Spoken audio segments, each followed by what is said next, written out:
away. It's totally fine. I get it. Like, it's otherwise. What more do you have in life? What more does Shazia have in life? Shaz, you're blessed. You got your family. You got your kids. I do. I feel very thankful. I know there are people in the world going through really hard times right now, and What's your longest road trip? I'm only asking because I had to drive to San Fran yesterday, and it seemed my like longest road trip personally would be, well, from California to Texas, but I recently drove to Atlanta, which was 14 hours, and then I drove from Atlanta to Asheville, North Carolina, which was another 3 hours, so 17 hours to shoot a movie, and then drove home 14 hours. Wow, it's a lot. I drove yesterday, like 6 hours to San Fran, and I was so tired. I was like, oh my God, kill me. It all in one day, or what? How did you do it? Yeah, I did. I mean, I drove there on a Thursday night. No, I drove there Friday, and I did a show Friday night, stayed the night, then I drove back the next day. Okay, well, that's better when you break it up. Yeah, I spent the night there, but still, like, I'm not driving now long distances does bug me a little bit. I'm not really built for it. Yeah, it's different too. Like, I like it here. Like, my drive to Austin was like a little bit over 2 hours. I drive to Dallas for work. That's about 3 hours each way, and I'll do it in a day. Didn't you drive to Atlanta too? Yeah, I drove to Atlanta. That was 14 hours. Wow. Yeah. Like, how many times do you stop? Like 14 hours. So I did stop and stay the night. So I drove from here and to Louisiana, and then I stayed in Louisiana for a night. And then I woke up at like 6 a.m. and drove all the way to Atlanta. And same with on the way home. On the way home, because I don't drive in the dark. So I'll drive as far as I can go during the day. And then the second the sun goes down, I'll stop and get a hotel room. Are you driving an electric car or gas? Gas, yeah. Or else you got to go the Tesla route. You know that? Like, if you have to, like, they route you out so that you stop at charging stations along the way, and each charge station takes like 20 to 30 minutes. Do you have a Tesla? No. We have an electric car though. One. Are they safe, electric cars? Because I keep reading about these random accidents and stuff with like electric. Yeah, I don't know. Jury's out for me. But you drive the gas, or you drive both? I drive gas. I'll usually rent a car if it's like if I'm doing a job in Oklahoma or I'm driving to Florida or something, I'll rent a car. That's probably smart. Mm-hmm. I should have done that. Then I can put it on my taxes too. As like, I rented a car. Oh, good. Smart. Look at you. Yeah, and then I'm not like putting the mileage on my home vehicle. Yeah. Also, do you ever take these road trips with somebody else, or you by yourself most of the time? Well, it just depends. For work, I'm usually by myself. But when I lived in LA, if I booked a job like in San Francisco, or if I used to go to Fresno a lot for this department store called Got Shops, and my agent would set me up with like the other model who booked it or whatever. And so then one of us would drive and we would carpool. That was always awkward, but I made friends out of it. The older I get, the less I want to be around people, like in cars or just in general, which sounds crazy, but it's really true. I don't want to be around anybody. Especially someone you just met and like thrown into a car for 5 hours. You're like, okay, because I listen to podcasts. I have my podcasts that I listen to that get me through the drive. And so, yeah, I kind of like the road trips by myself. Yeah. Yeah, I went with a friend yesterday. I don't know. He was totally fine, but it was just, I just get angsty after a couple of hours. I'm like, I just want to push him out of the car. That's how I am now. End well. Yeah, it's not going to end well if you drive with me or fly with me. Someone's going to meet their demise. Yeah. Do you not like talking to people on the airplane that sit next to you? Are you like anti? Yeah, I don't talk to people. I'll put on my headphones even when there's not music playing, just so they don't talk to me. Yeah. I'll do that in the elevator. Like I was actually at the Crunch gym, and I was in the elevator, and I had my headphones, and I purposely there's no music, but there's headphones. This guy's already talking to me, and I just ignored him, and I was like, I have headphones in my ears, so I don't acknowledge you. So I'll do stuff like that. I'm not really nice. Then your phone starts ringing. You're like, oh yeah, no. Do you feel obligated to help people who are coming up who are younger than you? I do that. Yes. Do I feel obligated? No, I do it because I want to. And if they ask, I don't go. I don't like offer it unless someone asks me. Yeah, I cut that off as well too. Unless like I'm basically an asshole. That's basically what I'm saying. Sorry. I don't care either. Like you're gone. You're gone. I don't like you. I'm pushing you out of the car. I got my headphones on. Stay away from me. Yeah, that's pretty much it. Like I don't really care anymore what people think about me. Because I don't know. It doesn't really matter, honestly. I mean, I guess it does matter. I mean, I'm trying to be a good human being for my mom's sake, but I don't have to give my energy to people. Like people are energy vampires. They just take. So I try to just be more self-aware of it, because otherwise I feel like shit at the end of the day. Well, I mean, Tarun, I feel like you need to surround yourself with different people. I did get a match on Hinge, and I ignored her, and then she double texted me. She's like, "Hey, I normally don't double text people, so I might give her a date just because she's persistent, and why not?" But Well, I like that. She goes after what she wants. That's a good quality. no, I appreciate that. I appreciate being aggressive about it, because I'm not gonna be aggressive at all. Some girl goes, she swiped on me, or I swiped at her, and we matched, and she goes, "Why do you swipe on me?" Like she wanted to know like what her qualities were, right? And I put because you seem like you're spiritual. You got great energy. Some dumb answer. And I go, "Are you spiritual?" She goes, "Yes, I'm very spiritual. I believe in ethereal things." And just like, She oh my God. sounds magical. I know exactly. Magical. It's a magical existence. The dating app thing. I don't know, Shaz. It is what it is. It is what it is. Are you watching anything on TV? Like, what's going on in Shaz's TV land? I just watched ThreeBody Problem. Not happy with how that last episode was. I was like, what? All of this buildup and amazing concept for that. I don't know if you've watched it.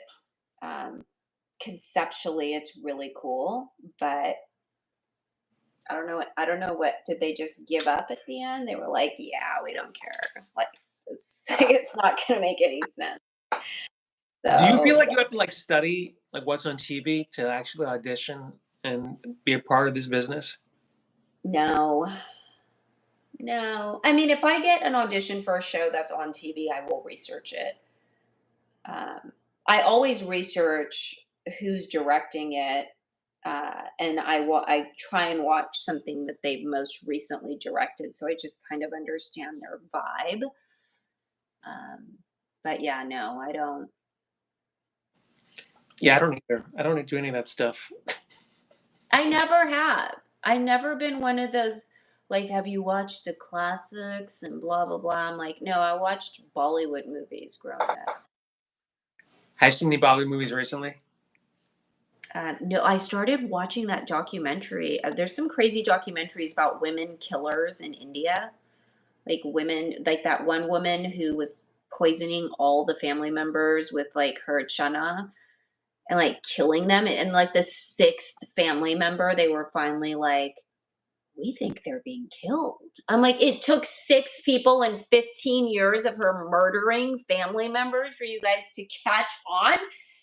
So that was good. And now I'm watching another one about like some prominent socialite in Mumbai, and she supposedly killed her sister, but when she prison, they found out that it wasn't her sister, it was actually her daughter, and she'd had this kid when she was 15. And I'm just like, what am I watching? It's pretty good. Are these real stories, or are they? Yes. No, these are real docuseries about real people. These aren't Bollywood movies. Like, but they're in Hindi. They're just Indian documentaries. So you're just sitting alone at night watching documentaries in Hindi? I am. Taking I notes am. about how to kill your husband? How to kill your family members to rise in power and inherit all the money. I'm just shocked. I'm shocked that these women did that. But I like stuff like that for my acting. Like, I like to watch true life stories or true crime because I think that helps me understand the human condition better. And I think I grow as an actor watching that rather than watching other actors take on characters. Yeah, I bet a lot of messed up things happen in India under the radar that we're not privy to, just because there's so many people and so many, you know. I mean, I don't live in India, so what do I know? But I just think You should watch a documentary or two about some kind of killing person. It's fascinating. to learn or to just to watch the human condition. Yeah, watch the human condition and to watch, it's like in our culture, women are the matriarch. We like keep the family together. To watch someone go AWOL like that, you're like, what the heck is wrong with this person? Well, my favorite thing to do is I'll watch like these TikTok things will come up or like Instagram reels, and they're like these clips from where these murder TV shows, like docuseries, and then I'll just Google this story. I'm like, I'm not going to wait for the ending. I'm just going to Google and read about this and figure out like how this ended in 2 seconds. Because then these shows like string you along for like the whole hour. I'm like, I don't have time to watch this whole thing on the internet. So Yeah, I have done that with some crime ones where I'm like, I got to stop and just figure out what happened because this is just crazy. There's so many good ones, though, on Netflix or Amazon or whatever streamer you have. I like watching those true crime shows. Did you see the one about that weightlift, like the 80s bodybuilder killing Sally or Sally the Killer or something no, like that? no one has. It's like the 80s in Southern California, and she's a bodybuilder, and her husband's a bodybuilder, and she ends up killing people. And it's so nostalgic of like that time in SoCal in the 80s, Newport Beach, how everyone was into Muscle Beach and like everyone laid in tanning beds with baby oil. I like that one. She's out of prison now. I like to catch up on Where Are They Now too. Well, just the act of killing someone is pretty, I mean, out there. Imagine, I mean, a lot of these docu-series, they'll have like the FBI tape of like the husband or wife confessing, like trying to hire a hitman or something. Like, yeah, make sure the body. This is one doc. I forget exactly the name of it, but this lady hired someone to kill her husband, right? And so they got her confessing. So the way they got her to confess was they had the guy pretend to be dead, right? They stripped him naked, put him in like a ditch, and they took photos of him. And then they showed pictures of him to the wife. They're like, we did it. I killed your husband. And she's like, terrific, here's the money. And they got that on tape, so that just got convicted her, right? And have you seen it? And he was like, yeah, it was so weird, had pretend to be dead. And they had like police took photos of him in the ditch. You got to look this up on YouTube. It's really great. How awful for him. He's probably hoping. That's just so sad. Why on earth would you stay in a marriage where you want? I can't imagine wanting anybody dead. I'm sorry. Even like my worst, and I don't know that that's something I wish on people. Well, I think it was also for the money. For that case, I think because he owned a gym or something, he had like an insurance policy. So I think she took out like $1 million insurance policy on his death or something. Oh, was Something. that Florida? I feel like I did see it. Maybe. I don't know, but this stuff happens all the time. In fact, I was reading about Scott Peterson. I guess he was up for appeal, and he seems like the most normal. Scott Peterson, Lacey Peterson, Yep. and he sounds like the most normal guy, but this guy killed his wife and threw her overboard in a boat, right? And he was like caught Googling like lake currents and everything, right? So I don't know, just people are messed up. So if you don't follow your dreams, you end up a serial killer. I feel like, you get bored in your life and you kill your wife or husband. And I hope that that's not the recipe. I think it takes a lot more. I think a lot of these people are so broken from childhood. They're broken and they get broken over and over and they don't know how to be unbroken. So then they cause pain on other people and it's so sad. This kind of sounds like the beginning when you were talking about doing self-tapes over and over again. Like, it sounds like you're describing the actress. I'm sorry for my rant about my self-tapes. It was really for Tarun, not for the public, but you're an actress, Shaz, and that's part of the acting journey. it is. It is. It's feast or famine too. We go through these peaks and valleys of like, oh, now I have a lot. And like, now where is everything? Now I'm sad because I have nothing. But now I'm sad because I have too much. It's acting. Do you ever do this? Did you ever do this? Tell me if I'm wrong here. I dated this actress and like we would fight over nothing sometimes. And I would tell her and I was like, are we having this fight because you haven't auditioned enough? Like, are this like this weird way of having a scene, like a dramatic scene? Like, she'd create these fights out of nothing. Like, do you ever like fight with your husband, like just because you're like, I'm an actress and I'm gonna have these fights? We don't fight because I don't need to go. We're not fighters, but Stuart calls it my skits, and I do go into skit mode, and I do say some outrageous things to get reactions, and I will carry it on, and he'll have to explain to the kids like, your mom is doing a skit, you guys. This is not this is not real. Don't believe it. But yeah, I do that. So I think it's a common thing then, because again, this was for a girl who was an actress who I dated. So maybe it's built in your DNA to.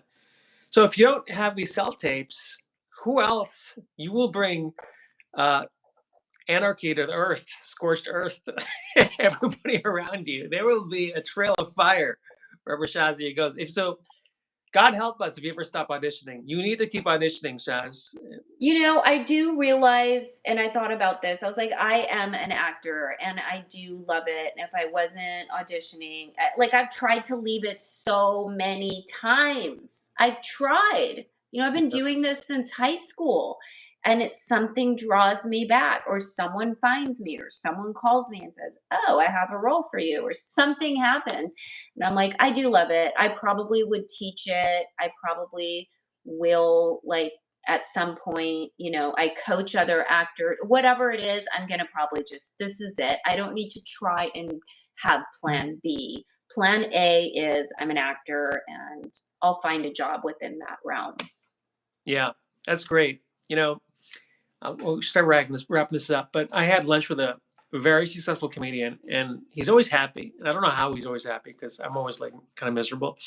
And he goes, all I like doing is writing jokes and telling the jokes. So that's what I do. And I was like, oh, that's a simple way to look at life. And I was like, versus me, I'm trying to like do like 10 different things because I'm like, where can I start a spark? Like where can I get things going? So I'm doing things I don't even enjoy doing sometimes. Right. Yeah. So I feel like if you can lock into just what makes you happy, a coffee or something, and then just double down, you're on the right path.